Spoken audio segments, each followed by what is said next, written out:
Fala aí, pessoal, boa noite. Mais um dia aí, né? Mais um dia de estudo.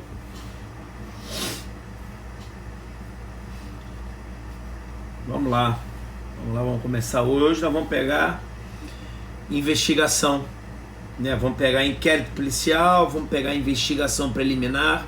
Vamos falar um pouco do que é uma investigação preliminar, se investigação preliminar é inquérito policial, né? E se eventualmente for o ministro da Justiça, ex-ministro da Justiça, presidente da República, for prerrogativa de função, né? Quando que é a Polícia Federal que investiga, quando que é a Polícia Civil, quando que, por exemplo, o Supremo Tribunal Federal, né? Então vamos bater uma bolinha nisso aí, para esperar o pessoal chegar aí. Vamos conversar a respeito dessas questões, né? Uma coisa que eu sempre falei para meus alunos é que essas coisas se interligam muito, entendeu? Há uma ligação muito forte entre hoje o direito. Só para vocês terem uma ideia, preliminarmente, tá? Não estou falando de matéria nenhuma ainda. Tem vários doutrinadores antigos que falavam o seguinte, que o século XIX ia haver uma preponderância do poder legislativo. Século XX, uma preponderância do poder executivo, e o século XXI, uma preponderância do poder judiciário. Né? Isso tem uma razão de ser. Né? Então você pensa no seguinte, o Estado ele é formado e eu tinha que ter leis para regulamentar a formação do Estado. Então o Estado vai ser regulamentado através das leis. Então houve uma preponderância do poder legislativo. Depois que os Estados foram formados, eu tenho que administrar, fazer a gestão do interesse público embasado nessas leis. Então houve uma preponderância do poder executivo. E o poder executivo, ao fazer a gestão do interesse público embasado nas leis, passou a cometer excessos. E coube ao poder judiciário cortar os excessos. Entendeu? Preponderância do poder judiciário. Né? Aí vem o Bauman, que ele fala que a sociedade está tão dinâmica, tão líquida, que tu já passa tudo, entendeu? Professor, isso aí. Aí, pessoal, isso aí, pessoal aí, ó, pessoal do grupo fechado. Hoje, pra vocês terem uma ideia, hoje eu fechei praticamente todo o conteúdo de inquérito policial, só hoje. Entendeu? Hoje, praticamente todo o conteúdo de inquérito policial. Por isso eu quero fazer essa live hoje. Entendeu? Então, quer dizer, o pessoal que fez, tá com o grupo comigo. Todos os áudios que eu fiz agora, a gente dá só uma paradinha nas arestas. Pra quê? Pro cara entender o inquérito policial, entender o que é uma investigação preliminar, e a gente fecha com chave de ouro falando um pouco do Supremo. Se o Supremo pode fazer isso ou não. Entendeu? Então, o caminho tá legal mesmo. Realmente quem vê é mesmo, cara, eu acho que... Entendeu? Não tem como não.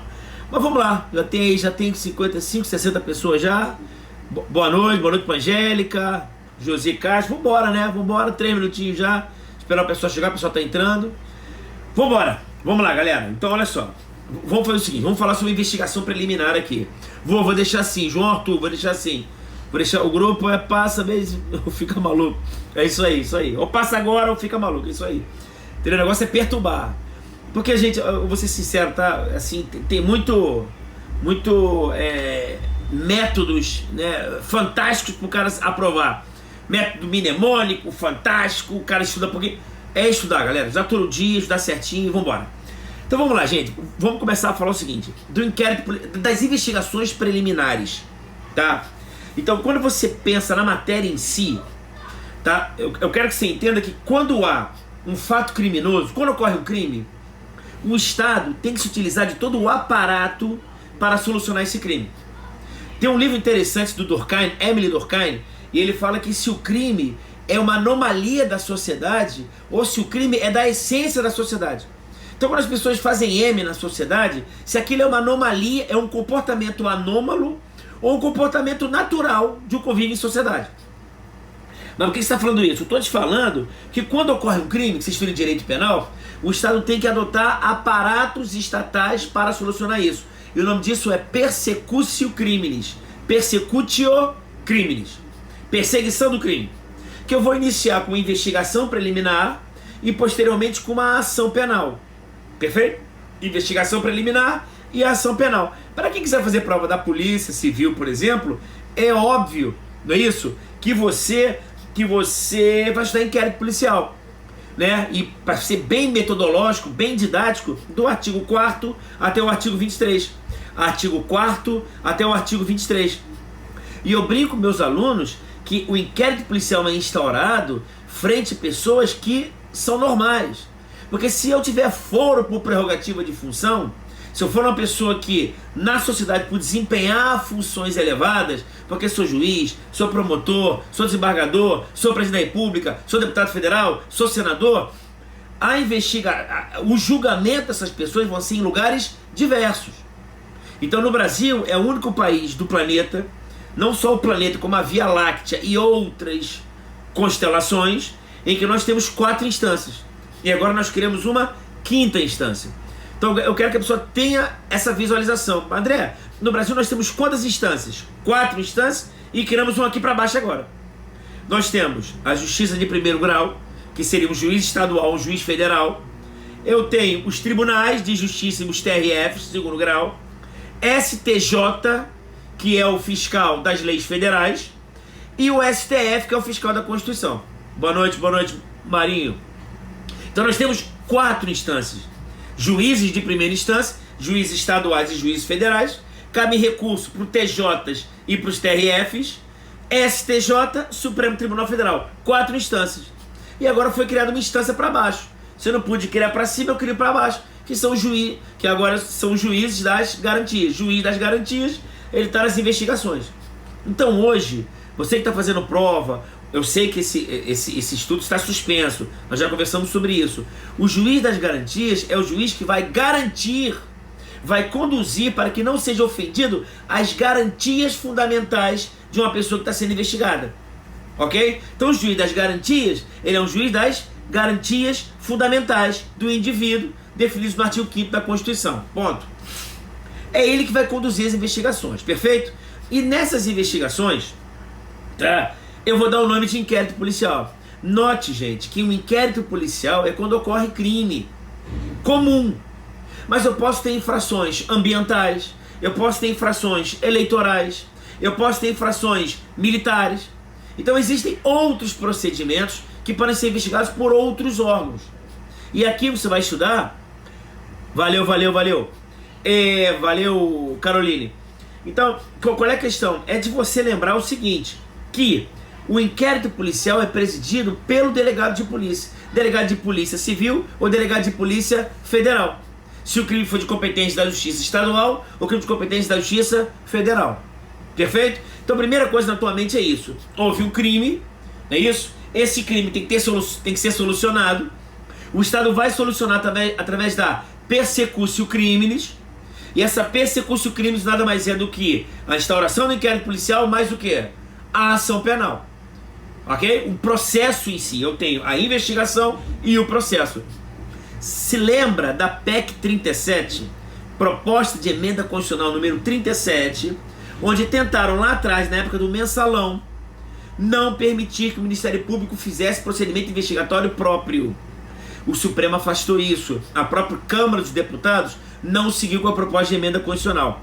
O que eu estou querendo dizer com você? Eu estou querendo dizer que o Ministério Público também pode instaurar procedimento investigatório próprio para solucionar fatos criminosos, que sejam de sua competência para processar. Ok? Eu quero que você entenda que eu tenho 2 justiças no Brasil. A justiça comum e a justiça o quê? Especial. Então sempre na tua cabeça você pensa assim, caramba, houve um crime. Tem 3 partes que são especiais, que é a justiça trabalhista, a justiça militar e a justiça eleitoral. Então existem crimes eleitorais, existem crimes militares. Esses são julgados em lugares diferentes. São investigados por órgãos diferentes. Alguém falou ali PIC, a Águia Mateus, PIC, procedimento investigatório criminal feito no Ministério Público. Então eu tenho procedimentos feitos pelo Ministério Público, procedimentos florestais pelo IBAMA, por exemplo, inquérito policial militar feito pela Polícia Militar.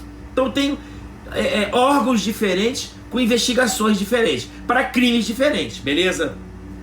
Agora, André, qual é a minha preocupação aqui? A minha preocupação é que no inquérito policial, o mais importante você botar na tua cabeça, que não é processo, é procedimento. Então, o mais importante para você saber das investigações é que nas investigações eu tenho um procedimento e não um processo. Mas por que você está falando que é procedimento e não processo? Porque se é um procedimento e não é um processo, Eu não vou ter todas as garantias constitucionais, processuais para o investigado. Então, o réu, quando ele é processado, ele tem direito ao contraditório, ampla defesa, devido processo legal, prazo para resposta, intimação de tudo que é feito. Eu quero que você entenda que quando você vira réu, você é um sujeito de direitos. Você tem todos os direitos constitucionais. Você olha o artigo 5º da Constituição e fala, olha, no artigo 5º aí, eu tenho isso tudo. Agora, quando eu sou investigado, no inquérito policial, agora eu estou falando do inquérito, eu não sou sujeito de direitos, mas eu sou objeto de investigações. Na verdade, você é o objeto da investigação. A pessoa que, em tese, cometeu o fato criminoso, ele vai ser objeto das investigações. E com o tempo, isso está sendo mitigado. Hoje, é quase que errado eu falar que o investigado é objeto de investigações.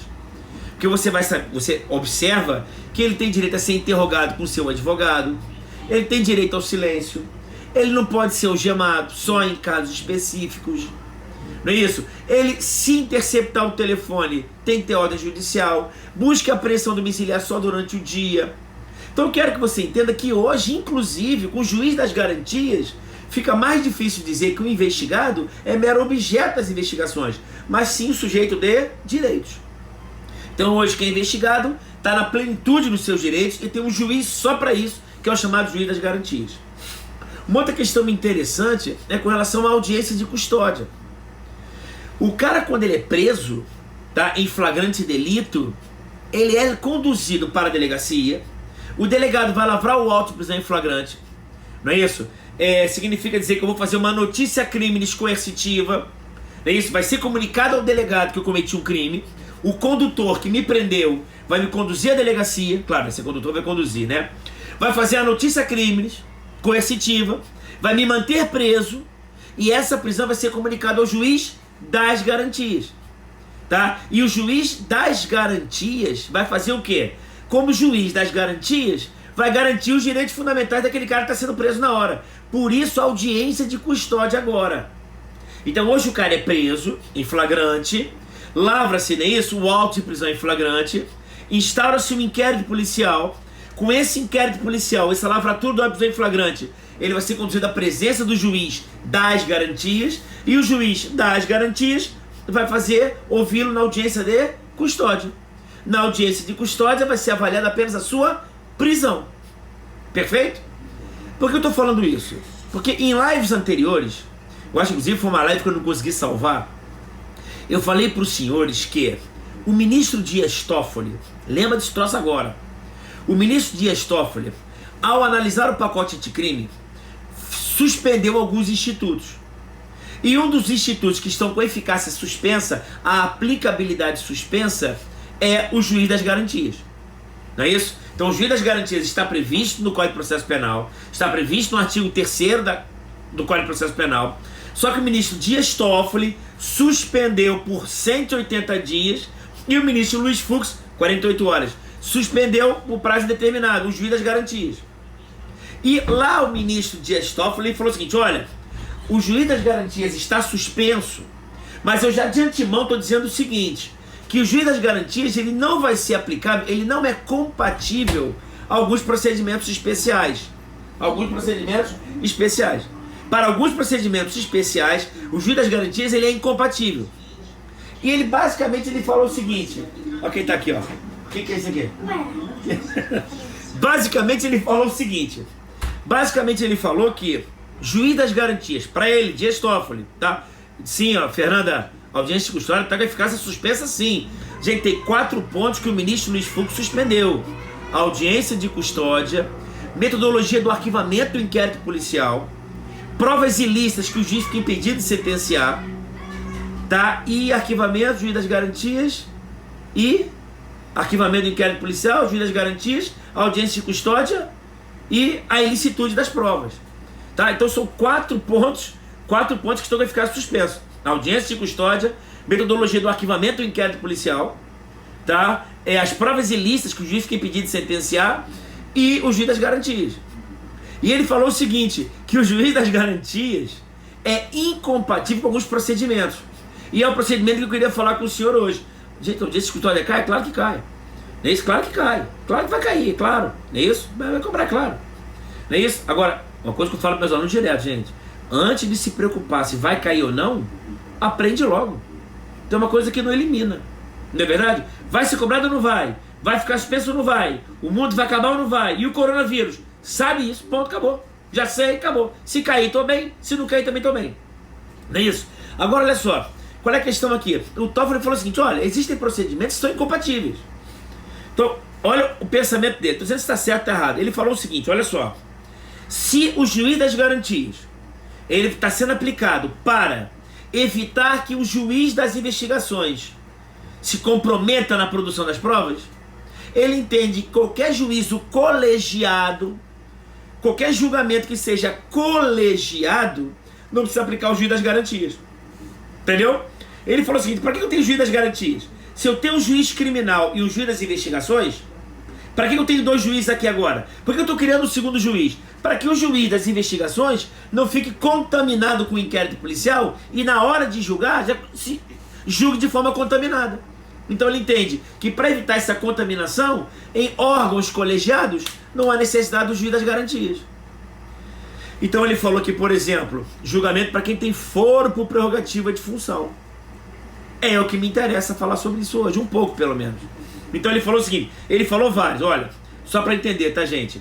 Hoje, julgar milícias, eu tenho aquelas varas criminais colegiadas. É o chamado juiz sem rosto. Hoje, se eu estiver julgando uma milícia, são 3 juízes que vão julgar. Aliás, é um só, mas 3 assinam. Para quê? Se o cara quiser matar, tem que matar 3. 3 promotores, 3 juízes, varas criminais colegiadas. Ele falou que tribunal do júri também está fora. Violência doméstica também está fora. GCRIM também está fora, mas por outros motivos. Se o GCRIM é simplicidade, se o GCRIM nem inquérito policial tem, não precisa do juiz das garantias. E as pessoas têm foro prerrogativa, justiça eleitoral, pessoas têm foro prerrogativa de função. Então você já sabe, eu não sei se vai ser assim, tá gente? Eu estou dizendo que é uma decisão liminar do Dias Toffoli. O Toffoli falou isso. Eu entendo que violência doméstica, GCRIM, tribunal do júri, justiça eleitoral, varas criminais colegiadas e julgamento por pessoas que têm foro por prerrogativa de função, não precisa do juiz das garantias. Ok? Então você entende agora o seguinte, antes que me pergunte, André, para esse caso agora do Moro com o Bolsonaro, foi visto aí, foi inclusive instaurado inquérito policial hoje, não é isso? Caiu no ministro Celso de Mello e falou o seguinte, olha, vai ser instaurado sim. Tá? Por que isso? Investigar. Então, você primeiro tem que entender a sistemática da Constituição. A Constituição dá uma sistemática diferente. Então, eu quero que você entenda que, como eu falei na live anterior, para se tirar um presidente, nós temos 3 caminhos para tirar qualquer presidente. Quando ele comete crime de responsabilidade, que nós vimos que não é crime de responsabilidade, né? É uma infração político-administrativa. Quando ele comete crime comum mesmo, e quando ele comete um crime eleitoral. Então, André, quantos crimes o presidente, se cometer, pode sair? Crime de responsabilidade, crime comum e crime eleitoral. André, o crime de responsabilidade são o quê? São as infrações político-administrativas que cabem impeachment. E os crimes comuns, o que é importante saber? Que nos crimes comuns, pode ser esse aí que nós estamos conversando. Num crime comum, gente, até conversei com você na live anterior, pode ser crime contra a administração pública, mas entenda que tem que estar relacionado com o seu mandato. Então, o presidente da República só pode responder no curso do mandato crimes que tenham nexo de causalidade com o seu mandato. Então é bom você entender que se amanhã o presidente Jair Messias Bolsonaro acordar meio estressado com a Michelle Bolsonaro e ela perguntar para ele como é que tá seu dia, amor, ele sentar a porrada nela, ou pegar uma pistola e der um tiro na cara dela, ele vai responder sim. Mas vai responder depois do término do mandato dele. Porque o quê? Porque não tem nexo de causalidade com o seu mandato. Ok? Ele vai responder? Claro que vai responder. Matou a Michelle? Claro, tem que responder. Mas depois que terminar o mandato dele. Ah, mas pode ser que ele seja reeleito, não é isso? E aí pode ser que haja prescrição. Não, prazo prescricional vai ficar suspenso. Mas depois. O que estamos falando é o quê? Crimes relacionados com o seu mandato. E ele responde ou não responde? Responde. E como é que é isso? Gente, é igualzinho o processo de impeachment da Dilma. Vai ter que ter o juízo de admissibilidade por 2/3 da Câmara dos Deputados. A diferença que não vai ser julgado pelo Senado Federal, vai ser julgado pelo Supremo Tribunal Federal. E o que é mais interessante é que esse julgamento não é um julgamento político, é um julgamento jurídico. Jurídico-político para alguns. Foi crime comum que cometeu ou não. Entendeu? Não estou dizendo que cometeu ou não. Estou dizendo que em tese. Estamos estudando. Estamos aqui criticando nem elogiando ninguém. Principalmente na live passada, tinha gente que saiu porque você estava falando mal do Bolsonaro ou bem do Bolsonaro. Não estou nem aí para ninguém. Quero que você entenda a matéria. Para quem é bom, quem é ruim, estou nem aí. Ok? Que você saiba a matéria. Mas então, André, o que é interessante? Então eu tenho isso. Agora, o que é bacana você entender, que é o seguinte. E aí, matéria de prova pra caramba agora. Pra quem vai fazer TJ, vai cair essa porra. Por que você está dizendo que vai cair? Porque cai pro pessoal do TJ a Lei 8.038. E a Lei 8.038 é a lei que fala dos julgamentos nos tribunais superiores. Nos tribunais. André, como é que é o procedimento do julgamento nos tribunais? Lei 8.038. Quem vai fazer TJ? Lei 8.038. André, o que vai fazer Polícia Civil? Inquérito policial. Fica atento nisso. Mas por que isso? Galera, vou falar muito sobre isso. Que é o chamado contraditório preliminar. Não esquece isso. Contraditório preliminar. Por que você está falando isso, André? Pelo seguinte. Como é que é o procedimento de uma pessoa normal? Então eu vou botar 3 pessoas para vocês, tá? Os seres humanos normais. Não é isso? O que mais? Pessoas que têm foro e o presidente. Vou conversar com vocês pelo seguinte, porque eu digo presidente, pessoas que podem cometer crime de responsabilidade. Por que você está falando isso? Eu estou falando pelo seguinte, como é que é o crime? Quando a pessoa normal comete um crime, como é que se faz? Tá? Hoje eu falei com meus alunos do grupo fechado hoje, enchi o saco deles da palavra bendita, justa causa. Justa causa. André, o que é justa causa? Indícios de autoria e prova da existência de crime. Indícios de autoria e prova da existência do crime. Lastro probatório mínimo para o oferecimento da denúncia. André, o que o promotor precisa para oferecer a denúncia contra alguém? Justa causa. O que é justa causa? O mínimo de lastro probatório. Só um pouquinho só. Só um pouquinho de prova que vai cair.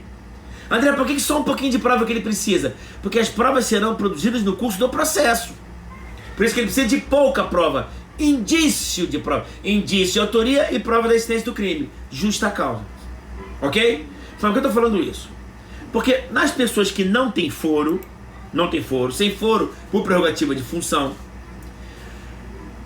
o inquérito policial, quando ele é concluído, ele é enviado para o Ministério Público. Então, André, qual é a função do delegado de polícia? Buscar a justa causa. O que é a justa causa? Indício de prova. Falei para os alunos hoje direto. Em delegacia, em inquérito policial, não se produz provas. Se produz fontes de provas. André, por que eu não posso falar prova? Porque provas são produzidas no curso do processo. E inquérito policial é antes do processo. Então, o que se produz no inquérito policial? Qualquer coisa, menos prova. Tem exceção, claro. Interceptação telefônica, exame de corpo de delito, não sei, estou falando só a regra. Então eu produzo fontes de provas. André, eu produzo fontes de provas. O promotor com essa fonte de prova, ele faz o quê? Oferece a denúncia. Então ele oferece a denúncia, olha que bacana agora. Oferece a denúncia. Se tiver justa causa, o juiz recebe a denúncia. E depois de receber a denúncia, ele cita o réu para que o réu possa oferecer a resposta. Entenderam? André, como é que é para pessoas normais? Guto, daqui a pouco eu te falo. Ele é dispensável. Em regra, no inquérito policial, ele é dispensável. Eu sabia que tinha uma coisa que eu estava esquecendo no grupo. Uma delas é essa. Você nunca fala tudo, né? André, como é que é para pessoas normais? Se tiver lastro probatório no inquérito, o promotor oferece denúncia, o juiz recebe a denúncia, cita o réu, já agora réu, para oferecer a resposta. Significa dizer que o contraditório é feito no curso do processo. Pessoas normais, como é que é? No curso do processo. Promotor oferece a denúncia, juiz recebe a denúncia, se tiver justa causa, cita o réu para oferecer a resposta, ele oferece a resposta, ao juiz avalia. Ok? É o contraditório no curso do processo. Agora, o que me interessa é que para pessoas com foro por prerrogativa de função, se eu tiver que aplicar o artigo 8038 de 90, que é a lei que cai para o TJ, que fala nos tribunais. André, como é que é o julgamento nos tribunais? Rapaz, o julgamento nos tribunais, eu tenho contraditório preliminar. O contraditório, ele é preliminar. Érica, para analista cai, tá? Para técnico eu acho que não. Não tenho certeza não, eu acho que cai sim. Eu acho que ele fala de foro por prerrogativa de função, eu acho que é isso que ele fala, do foro. Foro cai para técnico e analista. Agora, lei 8038 eu acho que é só para analista. Tá?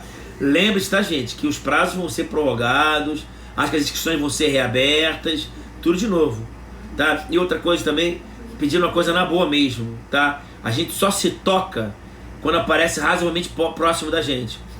Eu afirmo para você que meu pai tá bem, minha mãe tá bem, tá todo mundo bem, tá? Todo mundo da minha família tá bem. Mas tem um amigo nosso lá do clube lá, que ele tá entubado e tá mal. O cara tava com a gente lá até 2 meses atrás, tava lá conversando com a gente numa boa. Só pra gente, galera, agora é hora de ficar em casa, fica em casa. Não posso ficar em casa, fica em casa. Se ficar em casa, bota a porra da máscara, luva, capacete, óculos, gorro, tá entendendo? Faz tudo, por enquanto. Depois curte a vida. Hashtag fica a dica, né? Sobreviva nessa maluquice.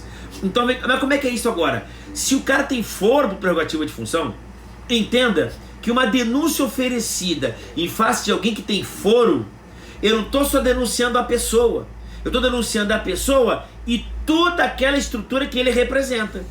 Então, uma denúncia oferecida contra um policial civil, uma analista do TJ, não é só uma denúncia contra o TJ, é contra você, é contra você e também contra a instituição. Por isso, gente, se for uma pessoa que tenha funcionário público, fica muito atento ao artigo 514 do Código de Processo Penal. O artigo 514 fala o seguinte, olha, se for uma pessoa normal, como é que é? Cara normal, como é que é? Promotor oferece denúncia, juiz recebe, cita e ele oferece a resposta. Primeiro, se for um cara que é funcionário público, o funcionário público, gente, tem que ser notificado antes do juiz receber a denúncia. Isso que é importante. Se você é funcionário público, tem que olhar o artigo 514 do Código de Processo Penal. O que diz o artigo 514 do Código de Processo Penal? Quando o promotor oferece denúncia contra o funcionário público, antes do juiz receber a denúncia, ele notifica o funcionário público para oferecer uma resposta administrativa. Isso cai em prova, gente, toda hora, pelo amor de Deus. Não esquece essa maldição. Tem coisas que, porra, cai, vai cair. Ok? Tô ouvindo os barulhos aqui próximos aqui, de pirralhos aqui perturbando. Não é isso? Então, André, se é funcionário público, oferece denúncia, o juiz não recebe. Antes de receber, notifica o funcionário público para ele fazer o quê? Uma defesa preliminar de natureza administrativa. E a depender dessa defesa, o juiz recebe ou não recebe a denúncia. Muito importante isso. Mas não precisa ter foro. Se você amanhã passar para a Polícia Civil, você é funcionário público, mas não tem foro. Se você passar para o TJ, você é funcionário público, mas não tem foro. Agora, se você tiver foro, prerrogativa de função, aí você não é julgado por um juiz de primeira instância, é julgado no juiz de segunda instância. Pode ser Supremo Tribunal Federal, STJ, tribunais, e eu vou aplicar a Lei 8.038. E na Lei 8.038 ela fala diferente. Ela fala que eu tenho contraditório preliminar agora. E o que é o contraditório preliminar? Se eu não estiver errado, é a partir do artigo 230 do Regimento Interno. Da Lei 8.038. Não, artigo 24, eu acho. Da Lei 8.038, que ela fala o contraditório preliminar, é artigo 7º. Artigo 7º da Lei 8.038. Olha o que ela fala. Artigo 4º, ele fala... Acusado... Olha o que ele fala aqui, ó. Ele fala o seguinte. Artigo 4º. Apresentada a denúncia ou a queixa ao tribunal, faça a notificação do acusado para oferecer resposta no prazo de 15 dias. Então eu notifico primeiro o cara para oferecer o quê? Uma resposta preliminar. Esse é o contraditório preliminar.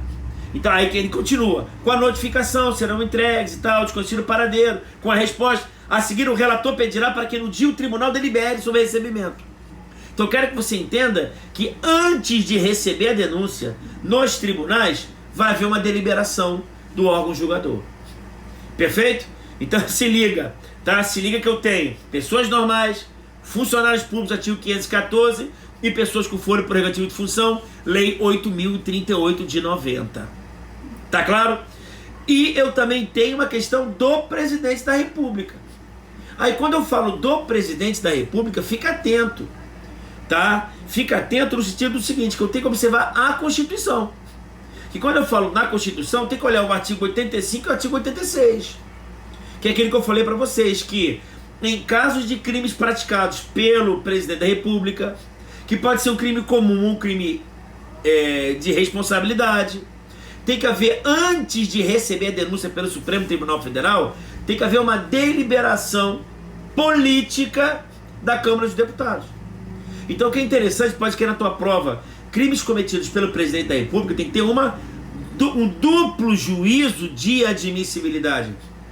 Por que um duplo juízo de admissibilidade? Porque antes do Supremo Tribunal Federal receber a denúncia, ele tem que mandar para a Câmara dos Deputados, para que ele tenha que fazer um juízo político, se recebe ou não a denúncia. Entendeu? Deputado federal não está nem aí para justa causa, ele não sabe o que é justa causa, ele não sabe o que é crime, ele não sabe porra nenhuma disso. Vai fazer uma deliberação política, se recebe ou não a denúncia. Por isso que você vê o presidente agora se aproximando do Centrão. Por quê? Porque se for no Congresso da Câmara dos Deputados, nego segura e não passa. Se por acaso tiver deliberação de 2/3, nesse juízo de admissibilidade político, manda lá para o Supremo Tribunal Federal. É isso aí, Monique, obrigado. Manda lá para o Supremo Tribunal Federal. Se for crime comum, aí o Supremo vai fazer um juízo de admissibilidade jurídico, justa causa. Tem indício de autoria? Tem prova da existência do crime? Se houver indício de autoria e prova da existência do crime, recebe-se a denúncia e ele vai ser julgado. O problema é que, recebendo a denúncia no Supremo, o presidente vai ficar afastado por até 180 dias.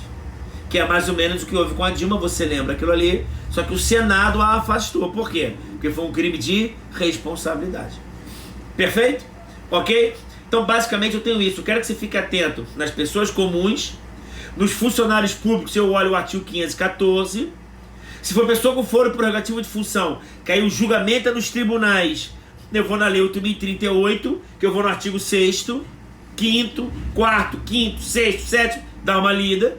E se for o presidente da República, aí eu vou olhar o regimento interno do Supremo Tribunal Federal, que não precisa saber, tá? A tua prova não vai cair regimento interno, é claro, mas vai cair a Constituição. Aí tu fica atento no artigo 85 e no artigo 86, que fala inclusive aí, Anderson, textão, dos 180 dias, que ele pode ficar afastado. Tá claro? Beleza, tá claro, já tá virando marca, né? Mas André, e com relação à investigação?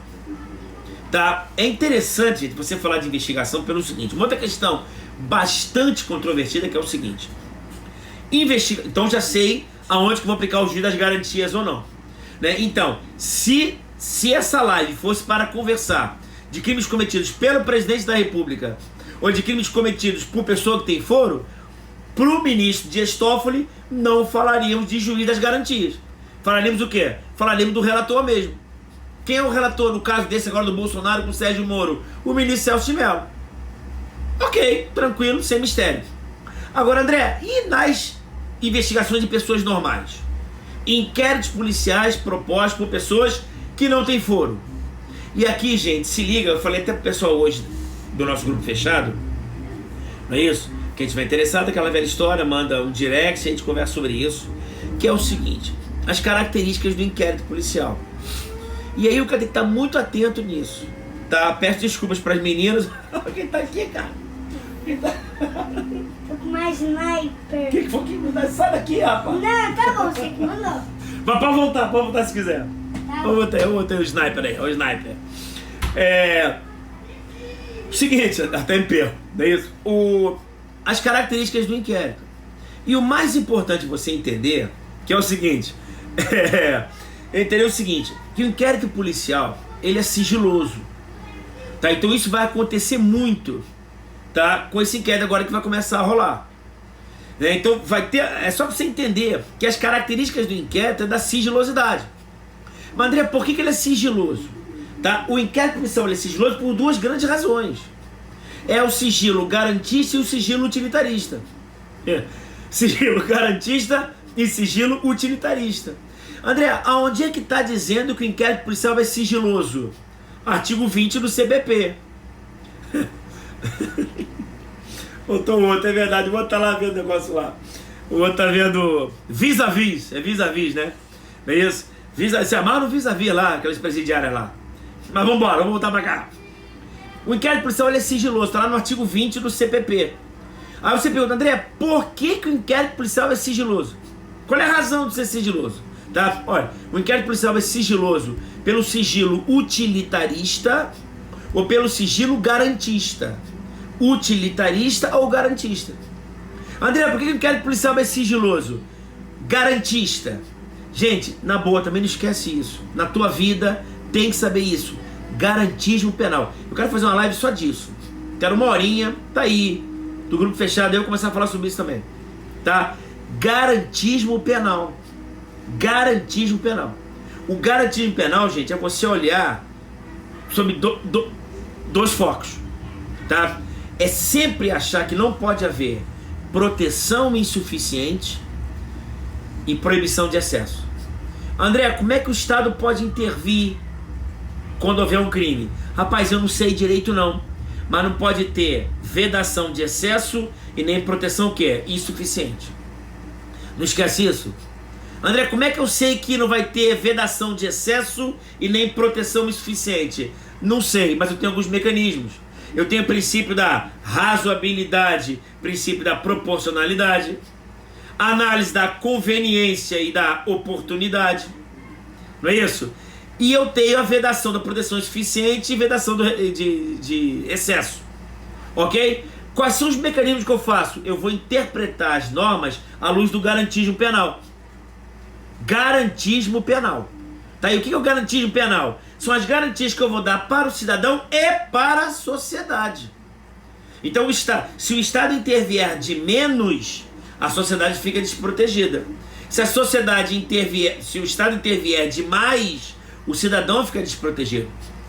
Então, por isso que é sempre bom você modular isso, tá, gente? O problema do Brasil, da segurança e educação. Deem livros aos bandidos. Me parece que a proteção é insuficiente. Tá bom, eu vou dar livro pro bandido, mas como é que eu protejo a sociedade hoje? Daqui que ele pega o livro, estude e vira um cidadão normal, de bem, todo mundo morreu. É verdade. Proteção insuficiente. Aí vai pro outro lado. Não, bandido bom é bandido morto mesmo. Tem que matar essas pragas mesmo. Vedação do excesso. Você está se excedendo também. Então o que faz a polícia? Não sei. Ou a polícia nem chega atirando para matar, como também não chega na comunidade dando livro. Se ele ficar dando livro, a proteção é insuficiente. Se chegar atirando, tem excesso. Então, sem excesso e sem proteção insuficiente. Como é que faz? Olha, meus amigos, se eu soubesse, eu ganhava o prêmio Nobel. Não é verdade? Ganharia o prêmio Nobel da segurança pública, é que tem isso. Mas uma coisa é certa, eu tenho que interpretar todas as normas processuais à luz do garantismo penal. Então são 10 axiomas que em lives nós vamos conversar sobre isso. Mas são axiomas, não é isso? Só vai ter crime, só vai ter pena se tiver crime, só vai ter crime se tiver lei, só vai ter lei se tiver necessidade, só vai ter necessidade se houver ofensa a um bem jurídico, só vai ter ofensa ao bem jurídico se tiver conduta, só vai ter conduta se tiver culpa, só vai ter culpa se tiver processo, só vai ter processo se houver provas, só vai ter prova se tiver defesa, e só vai ter defesa se houver o quê? Se houver uma sentença, um devido processo legal. Olha que coisa linda. Isso, Cláudio e Viana, malandro, Cláudio Viana. Não é isso? Tem muita gente defendendo o garantismo hiperbólico monocular. André, o que é o garantismo? Parece coisa de maluco, né? Ah, alguém falando em cima, olha que maneiro, ó. Ah, o Cláudio falando em cima aí. André, o que é o garantismo hiperbólico monocular? Pensa, pô. É tudo isso que eu falei, das garantias para o cidadão, Só que de forma monocular, olho com um olho só. E não olho olhando, olho exagerado. Uma coisa é hipérbole. O que é hipérbole? É exagero. E monocular, com um olho só. Então, para tudo na vida, você olha o quê? Um olho no cidadão, o outro olho na sociedade. Naquilo que eu peço desculpas, tá, gente? Se alguém discorda. Até porque se discordar, tá errado. Se você entender que a pessoa só pode ser presa em última instância, se você defender que uma pessoa só pode ser presa se 11 cidadãos do Supremo decidirem, você até defende o réu, mas você desprotege quem? A sociedade. Entendeu? Falar que a pessoa só pode ser presa em última instância, só depois de 4 instâncias, só depois de 1.800 recursos, só depois de 30 anos, você defende o cidadão, sem dúvida nenhuma. Mas você desprotege a sociedade. Você está olhando com um olho só, de forma exagerada, para um lado só. Garantismo, hiperbólico, monocular. Perfeito? Mas, André, qual é a minha ideia aqui? A ideia é que o inquérito policial, por ser sigiloso, tem um sigilo utilitarista. Mas por que sigilo utilitarista? Para garantir a eficácia da investigação. Se o inquérito policial ele for público, ele sendo público, ele pode tornar-se ineficaz. Essa é uma questão que vai envolver muito o seguinte. Por exemplo, no regimento interno do Supremo, só para você entender, a gente dá a doutrina e tenta jogar para o lado prático, para a vida que você está vendo aí. Você vai ver como é que os jornais vão começar a falar, só que não vai atingir você, porque você tem agora substrato jurídico. Sérgio Moro falou aquilo. O Supremo instaurou um inquérito policial. Lá no regimento interno, o relator ele pode dar um prazo de 60 dias para que alguém dê explicações. 60 dias para explicações. Tá? Isso está na lei. Deu 60 dias. 2 meses é muito pouco. Está na lei, porra, até 60 dias. Quando der informações, entenda, essas informações em regra serão o quê? Sigilosas. Porque o inquérito policial em regra ele é o quê? Sigiloso. Pela própria característica do inquérito policial. Perfeito? Mas o que é mais interessante é que o próprio Supremo Tribunal Federal já falou o quê? Existem várias hipóteses, onde para garantir a eficácia das investigações do inquérito, eu devo dar publicidade. André, me dá um exemplo muito claro. Eu gosto de dar exemplo que você não esquece muito mais, nunca mais. André, um inquérito policial deve ser público ou sigiloso? Depende. Vamos pensar um pouquinho? Se no inquérito tiver uma interceptação telefônica, isso vai ter que ser público ou sigiloso? Vírgula, porra. Claro que tem sigiloso. Uma interceptação telefônica que fique pública, ela é absolutamente o quê? Ineficaz. Concorda comigo? Segundo exemplo, quando...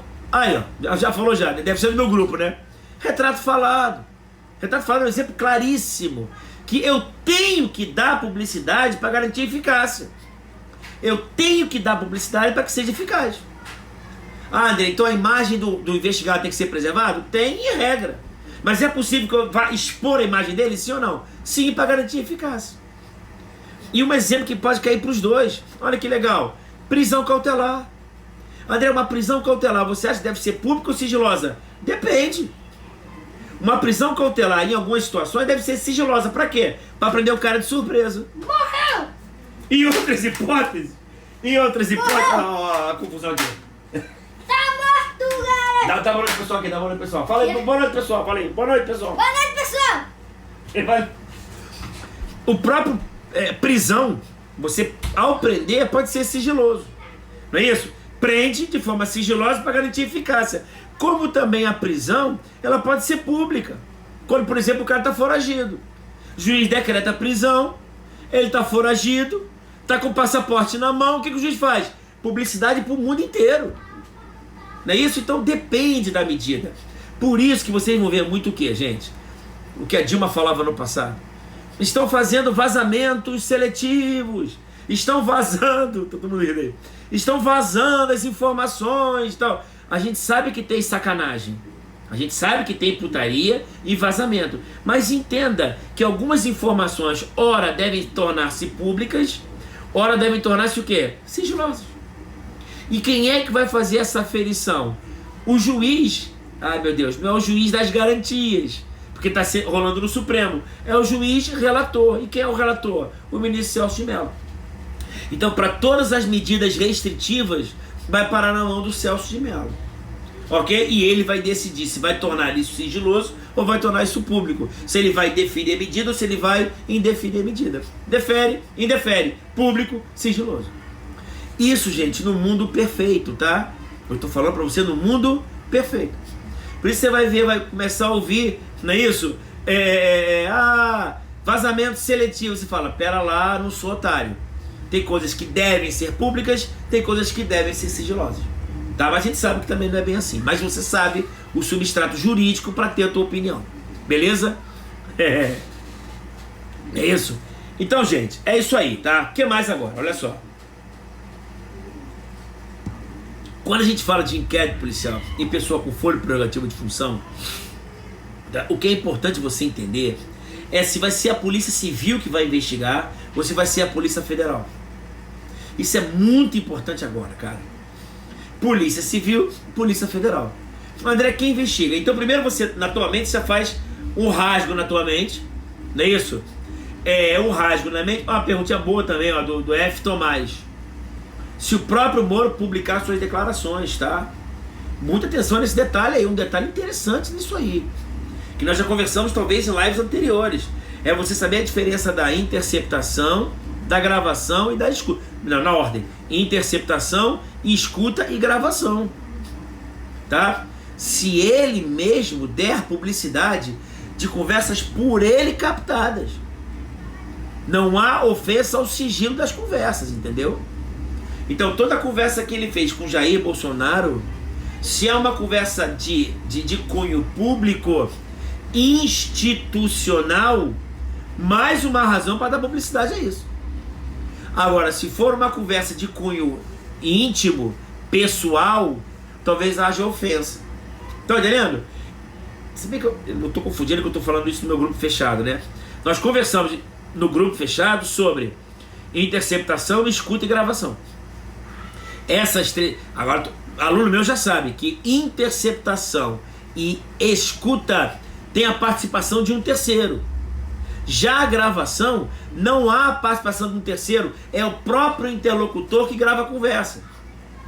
No caso de WhatsApp, já está gravando automaticamente, que fica lá no teu celular. É isso? Então não há necessidade de autorização judicial. Eu mesmo posso utilizar. E se for uma conversa institucional, me parece que não há problema nenhum em mostrar isso. Quiçá se estiver havendo crimes. Compreenderam? O Supremo já falou isso N vezes. Não cabe você arguir a sua intimidade para cobertar crimes. Não cabe isso. Entendeu? Você não pode arguir que está havendo ofensa na sua intimidade para cobertar crimes. Então, eu estou dizendo por acaso, gente, em tese, pelo amor de Deus, tá? Se você ficar chateado de estar falando do nosso presidente atual, pensa no presidente anterior. Vale para os dois igualzinho. É a mesma regra, não são dois pesos, duas medidas. Então, se o presidente te agrada, o outro não, me desculpa. Se o Moro te agrada, o Bolsonaro te agrada, não interessa. Eu não estou nem aí para isso. Estou dizendo o seguinte, aliás, até estou, né? Mas não convém aqui, não é isso? Que é o seguinte, a questão, e ainda tem essa questão ainda, a Daniele falou uma coisa interessante, né? Que o relator é o Celso de Mello, ele é o relator, ele é o que está na bola 7 para sair do Supremo, ele sai em novembro. Vai para expulsória, para compulsória, 75 anos, ele vaza. E o pior, ele sai, quem entra?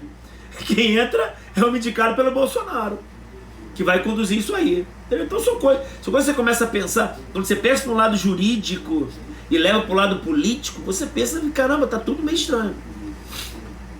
Para mim é muito claro, tá? O inquérito policial das fake news é para embasar uma ação eleitoral. Esses inquéritos policiais agora, os dois, para embasar uma ação no quê? No Supremo, por crime comum. Entendeu? E até os crimes de responsabilidade ainda. Não tenho a menor dúvida disso. Tá? São 3 linhas de tiro. O presidente ele sai com 3 linhas de tiro: crime comum, infração político-administrativa e crimes eleitorais.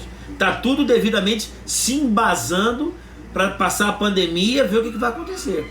Entendeu? Já me pergunta direto, às vezes amigo do clube, não é isso? Tá aí, gostei do Fábio, tá?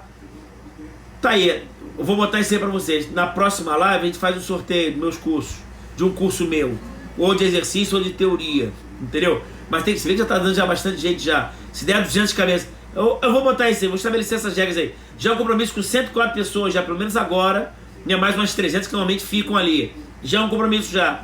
Tá? Uma já ganhou e já botei ela lá, no meu drive lá, entendeu? Não vou lembrar o nome dela, que foi que ganhou a primeira, entendeu? Vamos lá, que é o seguinte, esqueci o que eu tava falando, né? Mas é isso aí, o sorteio, isso aí, tá? Eu vou fazer isso aí também, e vou sortear também o pessoal do grupo também daqui a pouco, entendeu? Quando ele passar do número lá, vou sortear também o pessoal também. Então, informação tem que ser propalada e propagada, não é isso? Então veja bem, é até interessante o relator, né? É o relator que vai fazer isso, né? É o próprio relator que vai ser indicado por quem? Vai ser indicado pelo Bolsonaro, né? Não sei se vai caber suspensão, impedimento, vamos ver, não é isso? Mas é isso aí, fica esse combinado então na próxima live. Então, na próxima live, indica mais os dois lá, não é isso? Eu não vou lembrar como é que são essas regras, não. Esse negócio eu não sei direito, não. Chamou mais 3 amigos, tira um post e me manda. Aí já tá concorrendo já. E tem um programinha molinho pra fazer sorteio. Faz sorteio na hora, até gravo na tela do celular e mando pra quem ganhou. Não é isso? Já tô aprendendo mais ou menos isso. Tem alunos que estão me ajudando nisso aí. Tô achando mal barato isso. Mas eu sou meio enrolado com isso.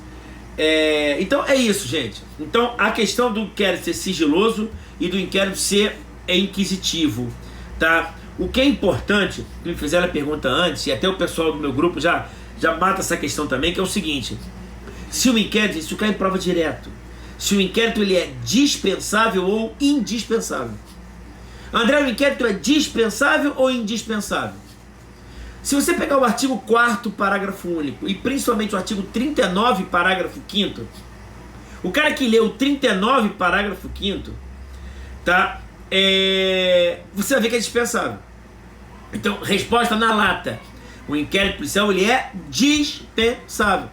André, quando é que o inquérito ele é dispensável? Quando eu já tiver a justa causa, quando eu já tiver lastro probatório mínimo para oferecimento da denúncia. Eu estou, por exemplo, com um caso desse. Esse é um caso, um crime parece crime contra o sistema financeiro, entendeu? Então, um crime contra o sistema financeiro, um crime de lavagem de dinheiro.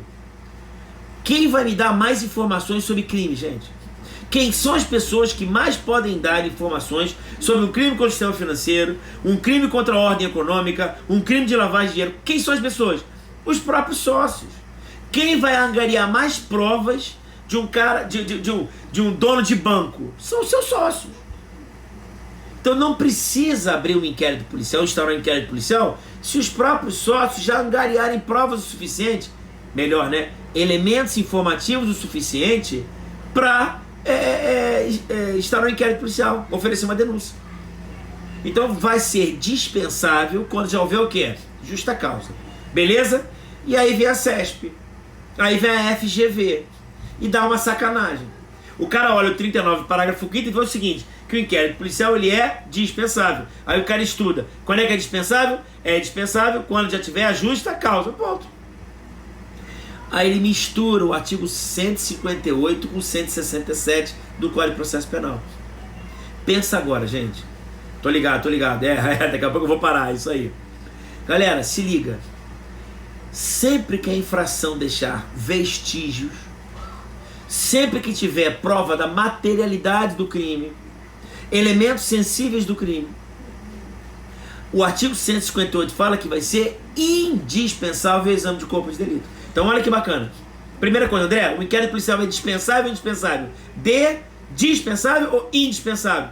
Eu falo que é dispensável quando houver o quê? Quando houver...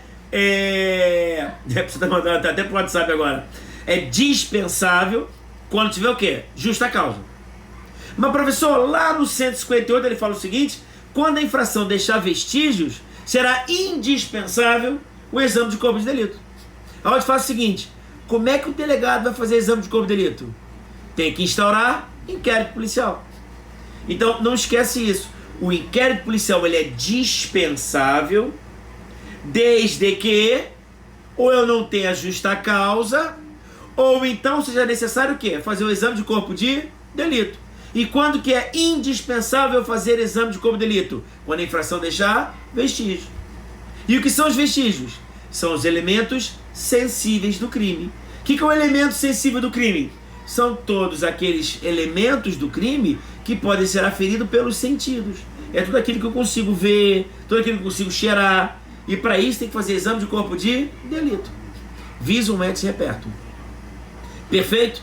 Tranquilo? Então fica atento, tá? Fica atento com relação a essas questões no sentido de é dispensável e indispensável. Tá bom?